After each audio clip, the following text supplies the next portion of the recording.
We are Columbia University Formula Racing, and this is our accumulator pre-inspection video. So starting from the top, you can see our team number, name, and also the high voltage ISO standard triangle, as well as our high voltage and always energized labels and the names and numbers of our ESOs. You can see on this side of our accumulator, you can see the triangle and associated names, numbers, and labels. On this side of the accumulator, you can see the same team number as well as the required labels. On this side, same required labels, same team number. And now if you look on this side, interfacing, there is the required triangle, required separation for our mixed JLV and tractive system circuits. So if you come here, this is our accumulator base PCB.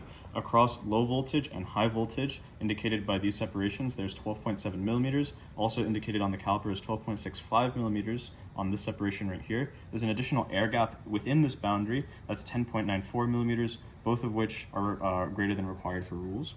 If you come over here onto our RTM circuit, you can note under this UV light, the required separation for conformal coating is around 4 millimeters. We're at 5.914 millimeters, and that you can also see the conformal coating applied right there. Additionally, on our battery management system, we have JLV and high voltage on the same board on this separation right here. And if we put the UV light over it, you can see that it is also conformal coating on that part of the PCB. Accumulator, what we define as our accumulator, is contained within our cell stack on the underlayer of the accumulator, as well as within these two containers and our disconnect bar. So for our high current connections, they start from our series maintenance plugs, which we'll talk about in a second. In the following clip, we'll show positive locking for all of these series connections. We're going to show what we call our disconnect bar, which creates the series connections for all of our individual cells and their stacks. In the previous video, you should see that they're bolted down, but we've removed them. So lifting up this layer of isolation, you can see that for each and every connection, there are tab washers that hold down the bolt against the surface of the connection method that we have for our high voltage connections. Every single one you can see has a method covered in Kapton tape, separated by both a layer of Kapton tape and also the internal connector plastic. You can see it for this connection as well, this connection as well, and this connection as well, totaling 6 series connections that then we send to our accumulator. Here, now opening up our first compartment where battery plus and minus are contained, that's our fuse and isolation relays container. So underneath the Kapton tape for both of our isolated relays, you can see that there are nylock nuts for all of our bolted connections, and we have a safety wired thread for our fuse connector as well. Stop there. Right, so continuing, this is our electronics compartment. This is still part of our accumulator because it contains our pre-charge and discharge circuit. So following our tractive system high current connections, you can see we go from nylock washers into connectors for our MSD and our three-phase motor connector. All of these connections we will show in the following clip. All of the safety wiring and positive locking mechanisms. None of these connections are soldered, and we'll show that here. All right, that's it. For positive locking on our energy meter, we safety wired once again. Starting with the right one, it immediately goes clockwise, around, and on the back side to be tied over. And then the red one immediately goes clockwise and right up to be tied. We could see this also on the top view on the picture below. And then for the left connector, it immediately goes clockwise, shown in red, and then onto the backside where it is tied off on the top's end. And then the blue wire immediately goes clockwise and up and around where it is tied off on the top view, where we could see that. Okay, to satisfy positive locking on our manual service disconnect, we have safety wired our bolts right here by drilling a hole through them and feeding the safety wire through. This connection right here corresponds to the blue safety wire coming out, and this one down here corresponds to the red one. All of our safety wiring comes out of the bolt and immediately goes clockwise, which is in the opposite direction that vibrations would undo the bolt. And the top view is a solid line, and the bottom view is a dotted line. For a three-phase connection, we start here on the leftmost, wrap around, go through the hole, and then come out on the opposite side, which is shown above right here. And then on the opposite side, we immediately go clockwise, up and around, and then we're tied off on the opposite end of the safety wire right here. For the middle one, we immediately go clockwise right here in blue, and also on the back side right here and up. And then they're both meet on the opposite end and tied together, where the blue goes around and through the hole, which is not pictured, and then it is tied on the backside right here, where it comes out of the hole and it is immediately tied, shown there. And then finally, for the rightmost three-phase, it corresponds with this one right here. The red one wraps down, around, and up, and to the backside right here.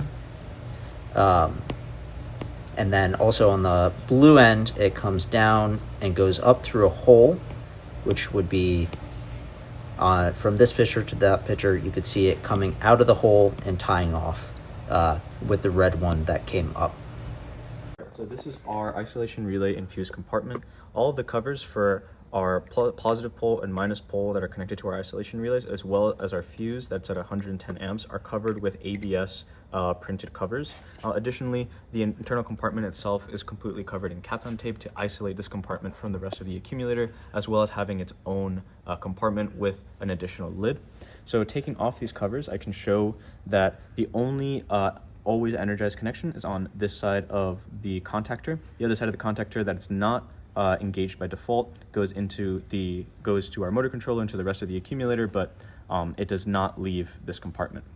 Additionally, for the positive pole, so removing this cover, you can see that the only branch circuit that comes out is the battery plus to go into our pre-charged circuit, which is still our accumulator, but no connections that leave the accumulator or leave this side of the isolation relay are energized. The only always energized connections are on this side of the connector. I'm going to show for the branch circuits that on the fused end coming from the source to the fused crimp, it is less than or equal to 150 millimeters. So if you come over here, we have our energy meter tractor system plus tap.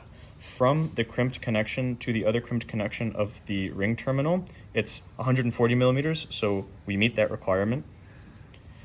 This is for one of the charger plus or minus fuse connectors. So starting from the crimped end to the other crimped end, 140 millimeters, we meet that requirement. All these are unfused for our pre-charge and discharge circuits. So starting from where the wire is to our crimped connector, we meet 140 millimeters. Same thing for these connections, starting from the wire, crimped connection, to just under it, we're still under 140 millimeters. And now finally for the last, charger fuse connections coming from the isolation relay, starting at the crimped connector, we're well under 140 millimeters either way. So all of our branch circuits are rules compliant.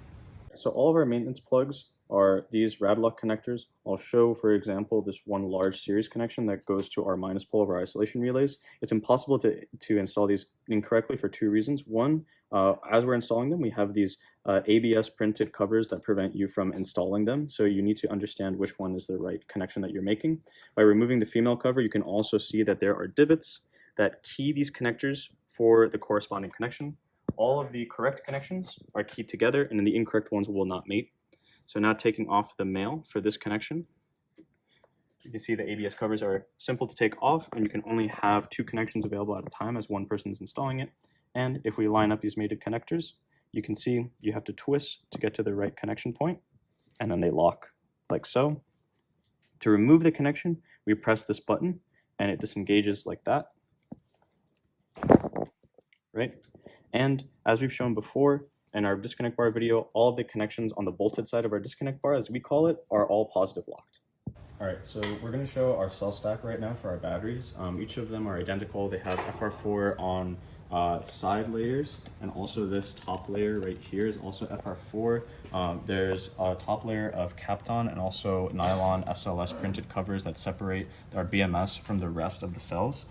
As we indicated in our ESF, our bottom layer, I'm going to flip it over right now momentarily. So our bottom layer is aluminum with thermal pads on the bottom. On the inside of the stack, there's Kapton tape which insulates this part of our cell stack.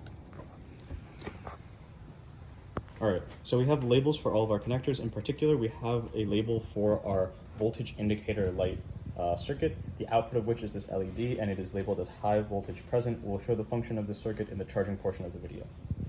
For all of our high voltage connectors leaving this container in the accumulator itself, we have interlocks. So starting from our TSMP, which is labeled right here, our interlock is indicated right here where I'm pointing at that point. Our MSD is labeled here. Its interlock is located where I'm pointing right now. The charger is labeled right here. It has a different key as the TSMP connector, but has a similar interlock located right here. The motor connector is indicated right there, has its interlock right here. Now finally, our energy meter has interlocks located on this point of the connector. All right, so we're going to show our charging connector right now. So these are the leads for our charger. It goes on the other side. But as you can see, our connector, the panel mounts is the same as shown before, but then the interlocks are present right there in between the two live connectors. And that is what closes part of the shutdown circuit for that part. Again, as shown, the charging leads themselves are orange and they go into the panel mount, which is also orange. The fuses also are shown in a previous section, but basically the charger plus and minus are fused going in to the accumulator at the source, which is the isolation relays. Also note that HV plus and minus are protected by this plastic shroud, but if we remove them, you can see our shrouded banana jacks 4mm diameter are covered with these red covers, as well as labeled right here. Right, for our charging cart, all of the interfaces that you would be using are all non-conductive or plastics, both the housing as well as all the interfaces on the control panel side of our charger, buttons, switches, etc. Interfaces are all non-conductive, so we have no need for the grounding part of the inspection sheet. Now I'm going to show that the voltage indicator light functions at voltages greater than 60 volts when they're present outside of our accumulator after pre-charge. So first I'm going to energize low voltage. And I'm going to reset our shutdown circuit. Now I'm going to energize our TSMS by closing the switch. Before I do that, I'll direct you to our voltage indicator light and our voltmeter, which are going to activate at around 60 volts. So closing TSMS now. You should see it energize and light up right after 60 volts is activated. So coming back over here, our charger has started to activate. I'm going to now press our e-stop, and then you should hear all of our attractive system functions go off, and then we'll go to our multimeter. So airs are open, and you should see voltage of the charger is present, but then we start to discharge in less than 5 seconds down to low voltage. All right, so now we're going to show our IMD functionality. This is our insulation tester. We have HV minus connected to our line, and then our earth connected to a GLV, and we're going to short it at the appropriate 250 volt level after we pre-charge. So first I'm going to close the TSMS. Oh, first I'm going to open the e-stop actually. Sorry. Now I'm going to close the TSMS. Here are airs engaged. You can point again to our voltage indicator light flashing, noting that we are energized. Now I'm going to turn on our insulation tester. We're at 250 volts rated. Now I'm going to press and lock. Yep, and IMD should fault. See, we have discharged. So now we are energized. You can see our voltage indicator light is on. So we are energized. I'm going to show the functionality of your BMS. So if you come with me over here, on our disconnect bar, this is the interface for all of our cell connections. And this wire right here connects the CAN bus in series for all of our battery management system slave devices. So by unplugging this Molex, we should hear the airs disengage.